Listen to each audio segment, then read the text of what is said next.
Hi, it's Tony Robbins again. Welcome to another edition of the New Money Masters.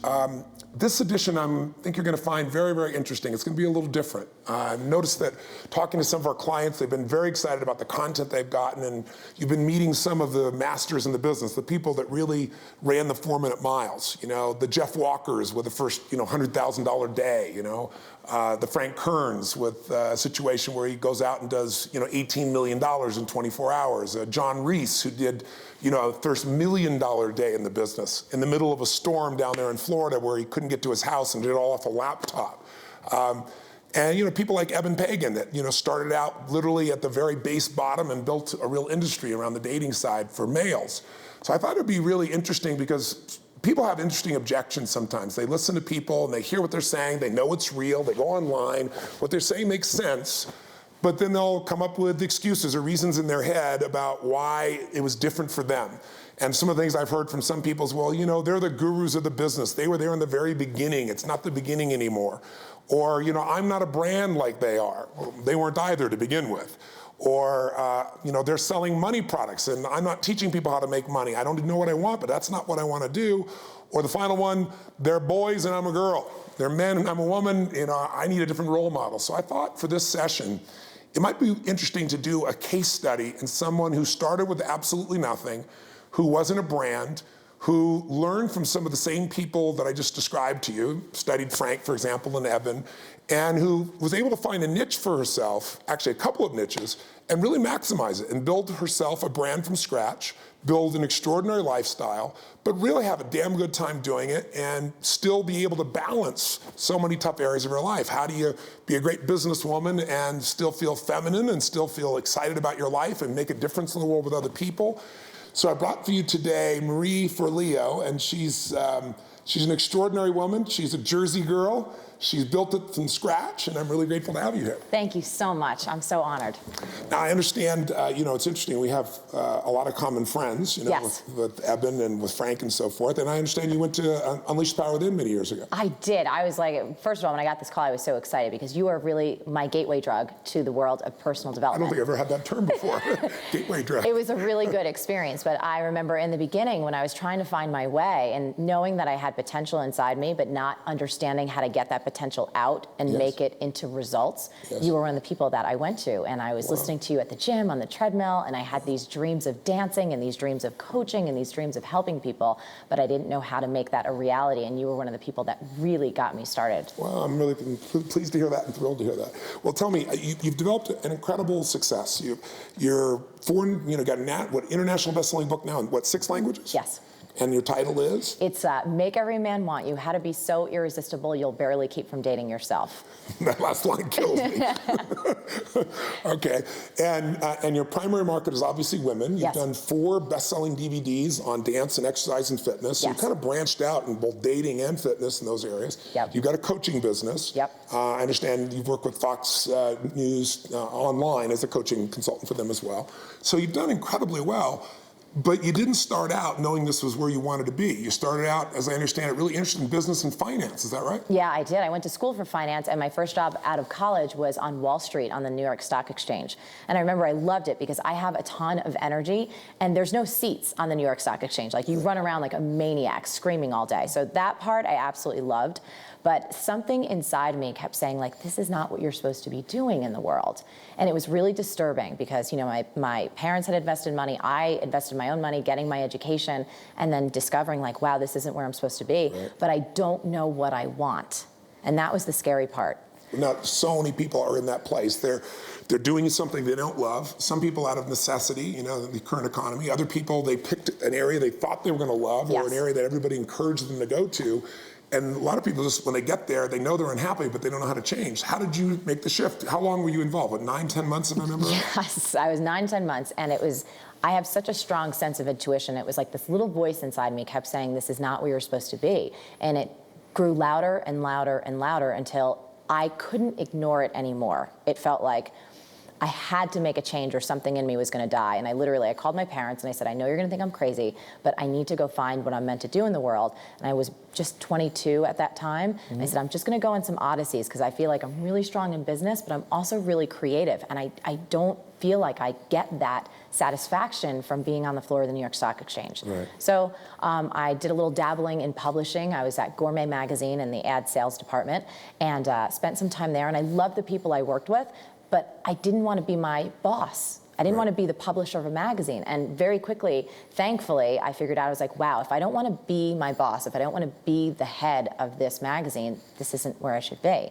So I thought, well, maybe it's not the ad sales. Maybe it's like fashion, the more creative side. So I popped over to Mademoiselle magazine. And for any young woman, that's like a very cushy job. You need to play with clothes all day. You go on these like fashion appointments.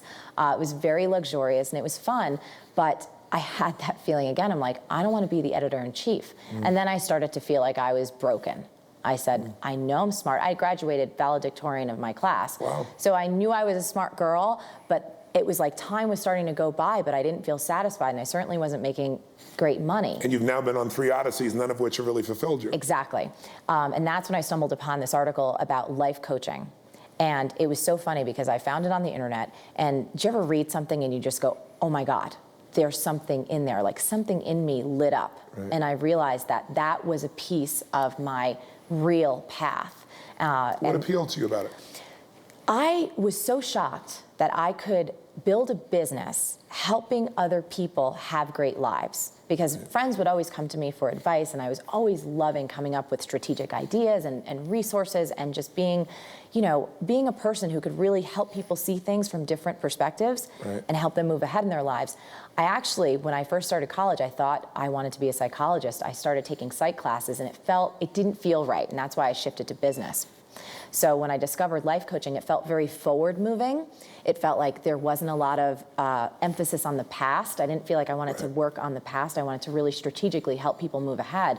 And I said, this sounds cool. And I finagled away. I got Condé Nast to pay for my life coach training. I was a very good negotiator at that point. So I was working during the day and doing life coach training at night. It was a 3-year course, if I understand. Yeah, it was. And it was really cool. It was my first dip into the world of like teleseminars and being able to learn virtually. So it was really at that time kind of the first of those kind of things that were out into the world. And so I think that was in the late 90s, like 98, 99. Right. And I got offered a job at Vogue. I was still at Mademoiselle. They said, there's this job opening at Vogue. Do you want it? And I felt like that was like the fork in my life. It's like Vogue is like the queen bee of the fashion world.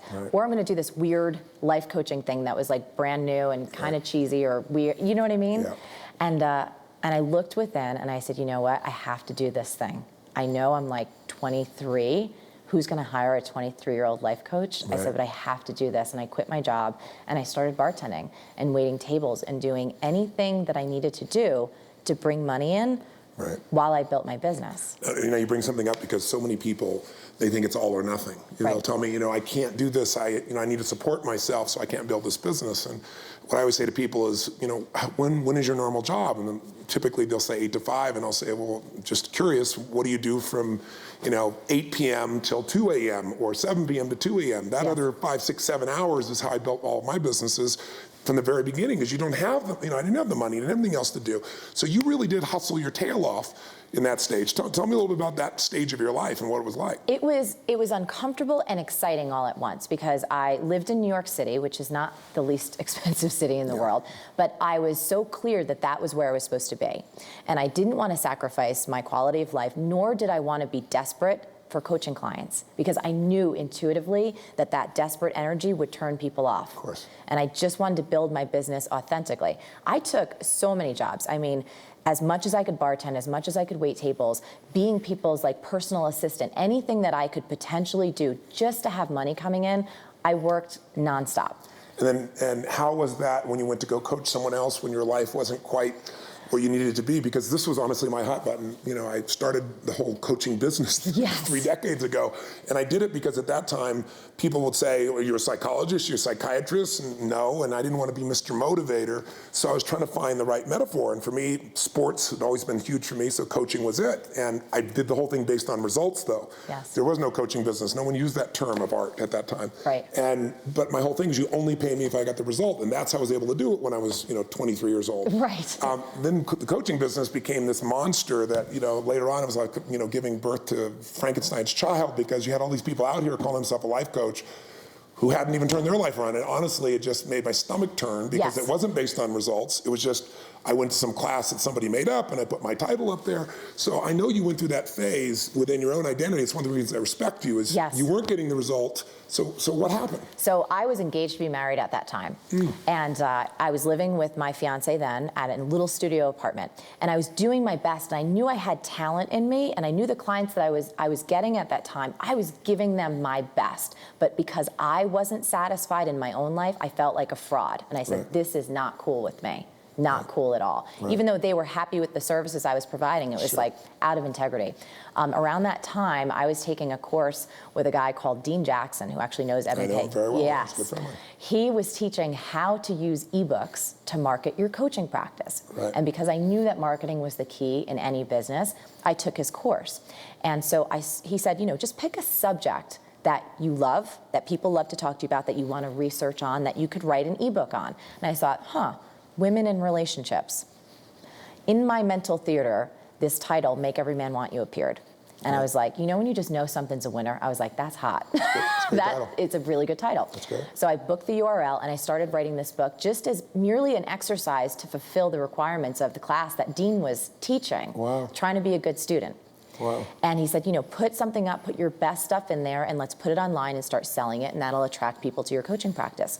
So all this stuff was happening, and I'm discovering, I'm like, out of writing this book and starting this coaching practice, I feel like a fraud. I don't want to marry the guy I'm engaged to. Wow.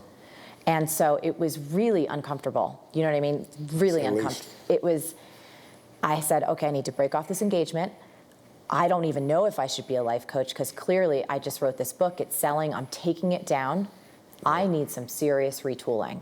You know what I mean? I know that there's information out there that actually works when it comes to not only having great relationships, but really feeling satisfied in your own life. Right. And I went on another odyssey to go find that information. I said, I'm not going to work with anyone else until I feel good in my own skin. Right. Until I start testing some things and finding some stuff that not only really works, but that I see that it creates results and that I can get results for other people. And thankfully, I'm like a pit bull when I have an idea that I know is out there, even though I can't figure out how to find it quite yet. And I found a book, and it was called, it was actually given to me by a friend, called Working on Yourself Doesn't Work. Right. And I read this book, and it was all about living in this moment and not operating from like future goals and all these priorities. And that was kind of the old training that I had that didn't work for me. I was constantly hating where I was and thinking that I should be somewhere else. Right. Of course, that's so you're not engaged. Not engaged. Yep. And I felt miserable. No wonder my relationship wasn't really feeling good. No wonder I didn't feel satisfied in my coaching practice, because I always felt like I should be somewhere else. Wherever I wasn't it. Right. And so I started playing with these new tools that were really about engaging with where I was at in every moment like it mattered. So at my bartending job, to be the best bartender I could possibly be and not treat it like it was my day job. Right. To really take a look around my apartment, and rather than treat it just like crap because it's a rental and it's a little studio and it doesn't matter, to really treat it like it mattered and bring flowers in and beautify it, because that was my home in that moment. Right. And to treat every relationship like it was the most important thing, because I was in it, at least for that moment, whether it was like the person that you're buying your groceries from. Right. Or someone in the coffee store, or a friend, to really engage with them like they're the most important thing in the world. And a funny thing happened. It was like pretty instantly, I started feeling better. Yeah, of course. And I started also having all of these passions come up that they were kind of hidden. I figured out, I was like, wow, I really love dancing. No training in dance, never taken a dance class in my life, but I have this passion for hip hop. So all of these ideas started coming. It felt like the old model, I was almost blocking my own intuition because I was so up here. Right. Does that make sense? Yeah, and you got back in your heart and engaging with people and raising your standard constantly of what you expected of yourself. If you're doing that now, you're going to do it through time as well. Yes. Not someday I'll raise my standard or someday I'll get where I want to be. That's exactly what happened. And I said, and mentors of mine, they said, Marie, you love to dance, you love to coach. They saw my potential and they said, in 10 years, would you regret not having gone for dance? I was about 25 at this time. And it sounds funny, but in the dance world, that's ancient. No, I know. It's like ancient. My daughter's a dancer. I had the same conversation with her at 25. Did you really? Yeah, It's like, I said, you're never going to make it. You're a great dancer here in LA, but the best dancers in the world are in New York. You want to be on Broadway? Yep. Move to New York, train, and compete with the very best. That's how you get there. Right. But the whole reason was I said there is a life cycle in a dancer, and that's looking old, unfortunately, for many of them. It was crazy. But I said, they said, will you regret it if you don't do it? And I said, yes, I will. And they said, you have to do it. I said, yes, that is what I have to do. So I started taking hip hop classes around New York, in gyms, in Crunch Gym. And very quickly, my teachers were like, you are damn good, girl. You need to teach. So I just said yes. I was like very into saying yes to whatever was showing up in my life. I said, I just need to keep following this. Started teaching hip hop. I think it was like my second or third class. A producer from MTV was in my class. This never happened before when I was in like forward future goal land. Said, we're starting a new show. We need a choreographer. Would you like to come out? Wow. That was kind of a very pivotal point for me because it proved to me that, I was showing up in those dance classes like I was really meant to be there. And I showed up teaching, even though I didn't have that much experience, with full passion, like giving my very best. And it got me created the spark. Created the spark, got me on MTV, and that launched like fitness videos. Nike came to find me. I'm one of their master trainers and elite athletes for a program called the Nike Rockstar Workout, and we bring hip hop and dance all over the world. Wow. And so all of that happened, I thought, as a result of me getting out of here and getting into here. That's great. So how do you go from that to back to coaching and marketing? I'm curious. So what happened, once I figured out like all this stuff is working, I got so reinvigorated because I'm like, holy cow, this live in the moment stuff actually works. Now I felt like I had something to inject into my coaching practice.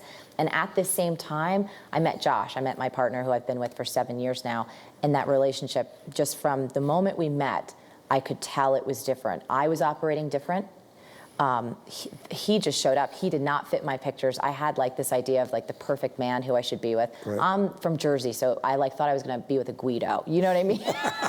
Like some like Italian American guy. You know what I mean? Yeah. And Josh he's Jewish. He's a different faith. I'm Catholic. There's an age difference. He's an actor. I thought I was gonna be with a business guy, but because I was so present, I could bypass my conditioning and get in touch with my heart. That's great. And so now I felt like I had something solid to share. So I reinvigorated my coaching practice, and I was having a very multi-passionate entrepreneurial life. I would dance for Nike, and I would send out my email marketing newsletters talking about spirituality.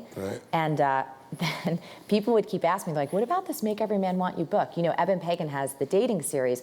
I'm one of his gurus on that dating series. So I would get these emails like, where is this book, girl? And I had taken it down, so I kept having to say, we're rewriting it. And one email came in from a woman in Australia, and I said, I cannot take, as a business person, people wanting to give me money for a product, and I don't have the product for them.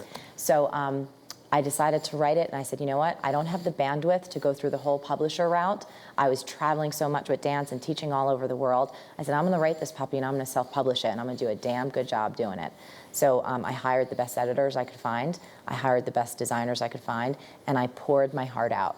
And I shared everything that I had experienced over this past, Odyssey time of the real deal stuff that really worked. And we self-published it, did a great job printing it up, sold about 8,000 copies, just word of mouth and basic internet marketing. And then I said, you know what, this puppy has legs. Now I'm gonna take it to a publisher. And so we took the book to McGraw-Hill, they bought it. Now it's in 6 languages, it's doing awesome. I feel so proud of it. Wow, that's wonderful. But it's like a great lead generator because it brings people into my world. Now marketplace of people that you market your products and your services and your coaching to is primarily women. You have a unique perspective for women, and that's one of the things I wanted to put a focus on, because men are marketing to women, and whoever you're marketing to, you better understand more. And men tend to think of women as, very smart, multitasking, over-emotional men, and they're not. As women very often look at men, in a different way, like he's a hairy woman. Right. We're one of the only species on the planet where we don't differentiate because of political correctness. And I really think, if you you watch the Nature Channel, Discovery Channel, you'll see every species, and they'll always talk about what's different in the way they operate. So what's different for a woman getting into business? What are some of the challenges that she deals with internally that, from your perspective, are slightly different from men, both for men to understand, since they need to market to them, and for women to understand in order to take advantage of their unique qualities? What would you say? I think that some of the challenges for women are, first, really discovering that you can get paid really well to do what comes easily to you. I think, we've had eons and eons of conditioning of being around the house and nurturing and taking care of things and making things beautiful and doing things around the home that we love, but women haven't gotten paid for that. So there's this struggle with thinking that something that comes really easily, that you should be getting paid for it. And one of the biggest challenges that I notice in my clients is this inhibition, oh my God, can I really get paid for this? Yes. Am I really supposed to get paid for this? And then also, I think women in general are conditioned to put everyone else's needs before their own, so they tend to give away services for free or underprice themselves dramatically. The other thing that's challenging, the whole idea of having a family and having a business. Sometimes when we're creating a business, I know for myself, I can get into this very masculine energy, a very driving energy. And because I'm a very driven individual, if I'm not careful, I can lose that feminine side. Yeah. And when I'm with Josh, it's so important that I'm soft and receiving and not still in that driving mode. And how do you balance that? For me, I really give him permission to call me out on my crap. Really give him permission that if he noticed, he always calls it my pasty look. He says, Marie, if you're in the computer too long or you've been working too long, he says, your skin actually looks different. There's the softness goes away. And I tell him, I said, if you notice that happening, close the computer, let's go to the bedroom. It is time. It is time for me to get back into my place of receiving and having sex and having fun and love and nurturing and all that stuff. And it takes a conscious effort. I know for me, because I have big dreams and I have big aspirations and I love making a difference in the world, but I will not do it at the expense of my family and not do it at the expense of my own well-being. This is the other thing that I've seen. Women, we are so much more powerful when we're in our feminine. Yes. And when we're in our creative place and when we can create our businesses from that space, everyone's happy. I mean, think about it. I've had a lot of women that have come to me having challenges in their businesses, and I'm like, well, how often are you and your husband having sex? And she's like, I don't remember the last time. Well, of course he hates your friggin' business. Do you know what I mean?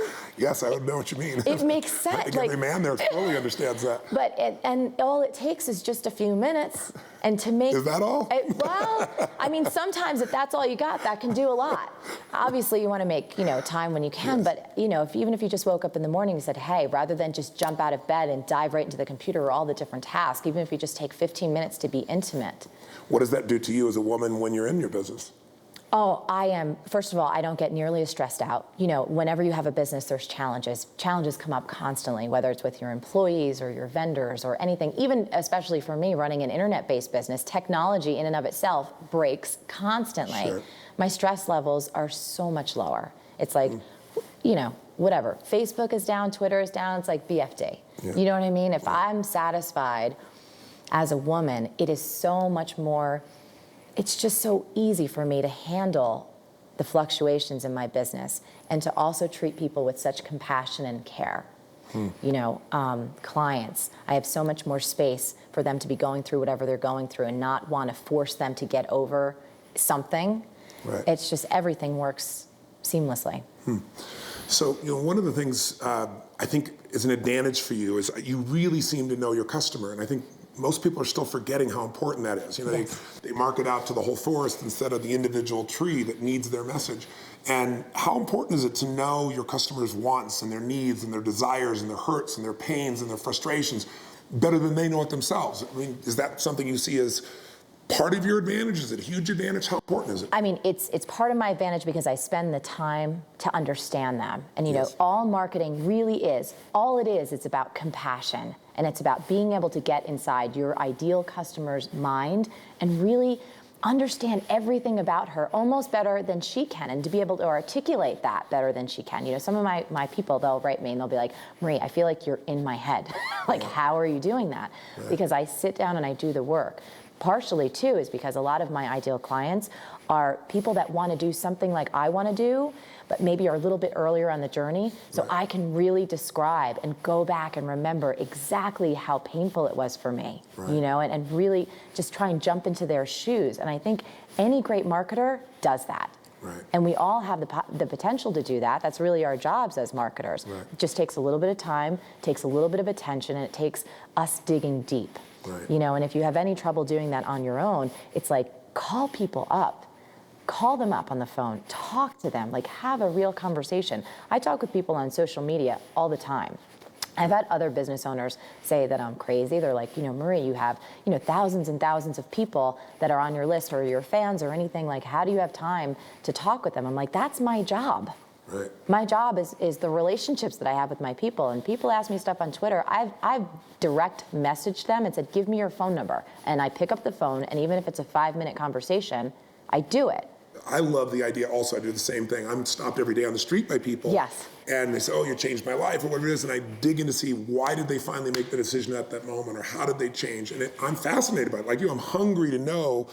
Most people don't realize that one little distinction can change your entire marketing. One little distinction, you can change your impact on people's lives. But where you're going to find that distinction is not usually in your head, it's in your customer themselves. And really you've got to have those conversations. You have to, and that's all our business is about. I mean, it's about connecting. Like, people want to know that you care. And I don't know how we've gotten so far away from that. You know, and when people ask me, like, Marie, you're crazy for picking up the phone. Are they paying you? I'm like, this is my business. They'll probably pay me someday. I just trust. But if you add enough value, you're going to develop such deep relationships. And that's how you get raving fans. I remember I was talking to the founder, Fred Smith from Federal Express. And he was telling me that, you know, he came up with this great idea. I think he got a D- or something out of it in business school for the idea of Federal Express. But he had this whole plan. He was so excited. They're going to deliver